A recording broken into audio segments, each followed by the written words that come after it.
اعوذ باللہ من الشیطان الرجیم بسم اللہ الرحمن الرحیم رب اشرح لی صدری ویسر لی امری واحلل عقدۃ من لسانی یفقہوا قولی۔ منتخب احادیث اکرام مسلم، مسلمانوں کے حقوق۔ حضرت ابو ذر رضی اللہ تعالی عنہ روایت کرتے ہیں کہ رسول اللہ صلی اللہ علیہ وسلم نے ارشاد فرمایا، تم میں سے کوئی تھوڑی سی نیکی کو بھی معمولی نہ سمجھے۔ اگر کوئی دوسری نیکی نہ ہو سکے تو یہ بھی نیکی ہے کہ اپنے بھائی کے ساتھ خندہ پیشانی سے پیش آیا کرو۔ جب تم پکانے کی غرض سے گوشت خریدو یا سالن کی ہانڈی پکاؤ تو شوربہ بڑھا دیا کرو اور اس میں سے کچھ نکال کر اپنے پڑوسی کو دے دیا کرو۔ ترمذی۔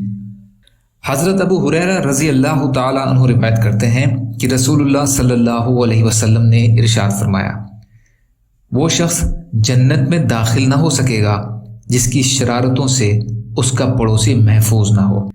وہ شخص جنت میں داخل نہ ہو سکے گا جس کی شرارتوں سے اس کا پڑوسی محفوظ نہ ہو۔ مسلم شریف۔ یا اللہ ہم سب کو کہنے سننے سے زیادہ عمل کی توفیق عطا فرما۔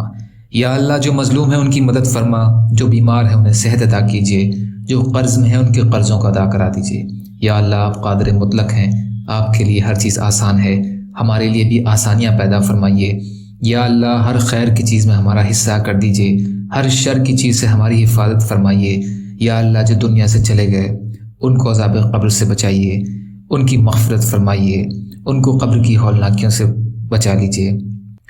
یا اللہ ہم سب کو فتنہ دجال سے بچائیے، زندگی اور موت کے فتنہ سے ہماری حفاظت فرمائیے برحمتک یا ارحم الراحمین۔ لا الہ الا اللہ محمد رسول اللہ۔ السلام علیکم۔